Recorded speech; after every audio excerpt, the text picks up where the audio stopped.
The 2011 Optima. It's Kia's answer to a big question. Can you take on Accord, Camry, Fusion, and more? This version doesn't just take them on, but also takes on V6 engines with a Turbo 4. Let's see how it handles a war on two fronts, and check the tech.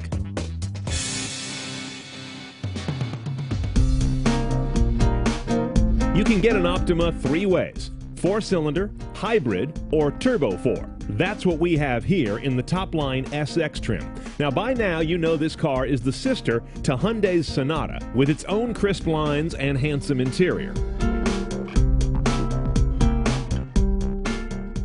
Now, if you've seen any of our previous videos on the current Kia Optima, you know this cab, and it's one of my favorites. Great quality materials. I think it's got a very mature design, kind of, Audi meets Saab in some strange way. Here's your main head unit. It is optional, though, the navigation. Even on this SX high-trim car, you've got to add that with a package. I love this nav system for the basics. It's clear in almost every mode. As you zoom in on things, all the various icons and streets remain pretty readable. A lot of cars still can't pull that off in this day and age. Notice how fast things work. This is one of my favorite things about it. I'll go to the destination screen here, hit address, street, start punching in a number. You can't lose this thing. It's really quick in responding. That isn't just satisfying as a piece of technology, that's also safe. The more you have to sit there and repunch a letter and get frustrated, the more you're not looking at the road. This is the way all cars should operate. On the other hand, this system has very basic layout. It's not the prettiest thing. It's not a widescreen. It doesn't have a bunch of flyovers and satellite rendering and 3D buildings. So it gets the job done, but it doesn't wow your friends. That's okay with me. We've also got the optional Infinity sound system for the output on this guy. You can tell by the logo, and you can see some of our sources are right here. AM and FM, but no HD radio. Satellite radio is Sirius on this car. Under the media button, you can roll through either Bluetooth streaming, although all you're going to see is I'm playing music. You don't get metadata pulled up on this guy. CD is a single slot right here, no DVD playback, not even in park. And here's my iPod interface, which brings me to my iPod harness, which is standard on Optimas. You've got this special cable you've got to use that has the Apple connector on one end and this little dual pigtail on the other, USB and aux. Audio through the aux, charge and logic control through the USB connector. You got to have that. Oh, by the way, in addition to that Bluetooth streaming, we of course have Bluetooth hands-free calling on this car. We've got the premium package on this guy, which brings us some cabin niceties. Heated and cooled front seats, heated rear seats, and we also get this dual panorama roof. It's not a full piece of glass, but it's one piece over front and second row.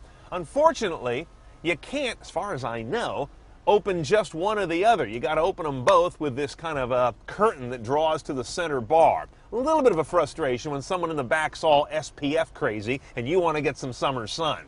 You get into a big old fight, but that's okay. In terms of transmission, one choice only on these Turbo Optimas. It's a 6-speed manual. You've got a gate over here, pretty garden variety stuff. You also have shifters up here on the wheel, downshift on the left, upshift on the right. Oh, and this car also has an eco mode button here on the wheel, even though it's not a hybrid, but it does put the car into a green mode. It'll detune the engine. It'll have the transmission run in a less aggressive manner, and it's also going to manage the HVAC for less load on the engine. All of that to eke out a couple more MPG. Now, a lot of folks hate these wheels if you check the forums and the blogs. I don't know what it is. They don't appeal to me either. They're just a little too much, you know? They're like off of a show car. And here's the worst part. They're very flat, they're very finely finished, and they're right out here on the outside face of the wheel tire combo. So what happens? This, and a bunch of other ugly Mars. Now, I didn't do them. Now, Kia's putting a lot of hot technology behind this engine right now. It's very similar to what Ford does with an EcoBoost motor. They combine modest displacement with turbocharging and direct injection, two of the darlings right now in making gas engines go further on a gallon of gas without being slugs. So the numbers: 274 horsepower, 269 foot-pounds of torque. Gets this car to 60 in about 6.4, 6.5 seconds while delivering 2234 mpg. The question is, though, is it really a 4 that feels like a 6? That's what we're going to go find out. The Optima Turbo promises to scoot like its V6 rivals with 4-cylinder fuel economy. Let's check that out. This car does have more horsepower than the 3.5-liter V6s it challenges. It delivers a mid-pack 0 to 60 run against them as well. It also has good MPG numbers, but not dramatically better than Camry and Accord. So in sum, yes, it's a 4 that feels like a 6, but a little more so in the performance than in the economy. All in all, nice numbers. Now, they've done a very clever thing, very smart thing, with the calibration of the throttle on this car. They've got it set up so it feels effortless, which is what a V6 normally communicates to the driver, is that you're not flogging the car to get performance. And they've got this guy calibrated the same way, because they could set it up where you've got to really lean into it to get the turbo to spool, to get the intake to open up, but it's not that way. So it's very much tip in and off you go. Now, one thing you notice is there's not much turbo lag as much as there is turbo elasticity. You don't need to get into it and then get this big jump of power that then drops off. That's typical turbo stuff when it's not done right. On this car, there's just a little bit of a rubber bandiness about the way the power comes on, but not much. It's really among the best turbos out there right now for real-world driving without a lot of back and forth as the power keeps coming on and off. Right off the line at a stoplight like that, there's none of that falling on its face, which a lot of turbos do. That's nice also. And in general, I would say this. You learn to drive this car in the first, 20, 30 minutes that you've been with it and realize that less is more.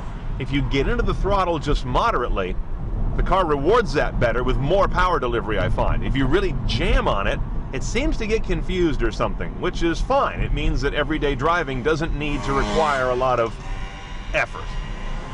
Okay, so that's around town. Let's see how the pickup works on the freeway. I'm now going up an on-ramp onto the freeway with a curve, a little tip in. That's it. It's coming on with a nice surge. Real nice. Okay, pricing an SX Turbo Optima, which is top of the stack, starts at $27,000 delivered. Now, there are two major option packages you should look at to go CNET style. First one is the premium package. That's going to get you this powered dual panoramic roof and the heated and cooled seats in the front and the heated in the rear. It's $2,150. Then there's a $2,000 tech add-on on top of that that's going to give you GPS nav, Sirius traffic, the rear camera, and the Infinity audio. Honestly, I'd be inclined to go all in on both of those.